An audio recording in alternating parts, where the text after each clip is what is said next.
दोस्तों, किसी ने बड़े कमाल की बात कही है कि अगर आप खुश रहेंगे तो खुशी आपके पास आएगी, अगर आप दुखी रहेंगे तो दुख आपके पास आएगा। यह प्रकृति का आकर्षण का नियम है। जैसे हम होते हैं वैसे ही चीज़ें आकर्षित करने लग जाते हैं। एक बड़ी छोटी सी कहानी पुराने ज़माने की। एक राज्य में एक राजा राज करता था। वह शक्तिशाली और अमीर था, लेकिन एक दुख उसके जीवन में था कि वह निसंतान था। उसने हर मुमकिन कोशिशें की कि उसे संतान प्राप्त हो, लेकिन सब बेकार गया। कई वर्षों तक दवाइयाँ, पूजा पाठ, तंत्र मंत्र सब कुछ करवाया, मगर कोई लाभ नहीं हुआ।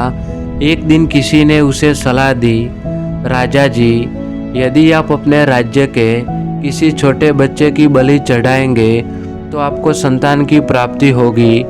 राजा पहले तो चौंका, लेकिन फिर धीरे धीरे यह बात उसे पसंद आने लगी।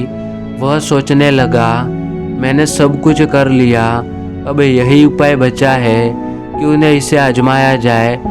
राजा ने पूरे राज्य में मुनादी करवा दी, जो भी परिवार अपने छोटे बच्चे को राजा को सौंपेगा उसे बहुत सारा धन और इनाम दिया जाएगा।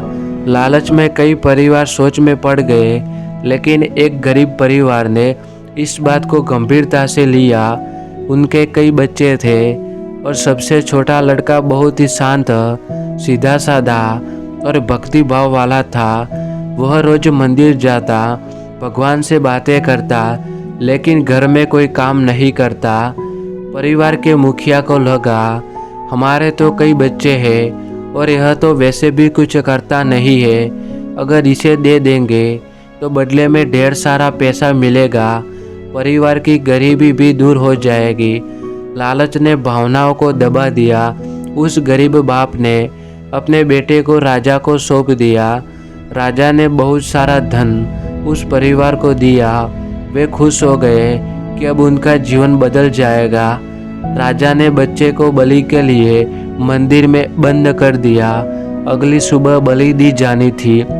रात के समय वह बच्चा मंदिर में भगवान से बातें करने लगा, हे भगवान, अगर मेरा जीवन किसी की खुशियों के लिए ज़रूरी है तो ले लो। मुझे आपसे सिर्फ एक चीज़ चाहिए, राजा को सच्चा ज्ञान दे दो।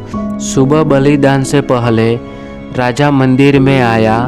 जैसे ही उसने बच्चे को देखा, राजा की आंखों से आंसू निकल पड़े। उस मासूम की मासूमियत और भक्ति ने राजा का दिल छू लिया। राजा को पहली बार लगा कि वह कितना गलत कदम उठाने जा रहा था। उसने तलवार फेंकी और कहा, नहीं, मैं अब और अंधविश्वास में नहीं जी सकता। यह बच्चा मुझसे अधिक समझदार और भक्त है, मैं इसे नहीं मार सकता। राजा ने उस बच्चे को गले लगा लिया और ऐलान किया कि अब वह कोई बलि नहीं देगा, बल्कि गरीबों की सेवा करेगा और बच्चों को शिक्षा दिलवाएगा। उस दिन के बाद राजा का जीवन बदल गया और कुछ समय बाद उसे सच में संतान की प्राप्ति हुई, पर इस बार बिना किसी बलि के, बल्कि सच्ची भावना और सेवा के बदल में। तो दोस्तों, हमें इस कहानी में से सीखने को मिलता है कि सच्ची खुशी बलिदान से नहीं, भक्ति, प्रेम और सेवा से मिलती है। अगर आप अच्छा सोचेंगे तो अच्छा ही आपकी तरफ आएगा।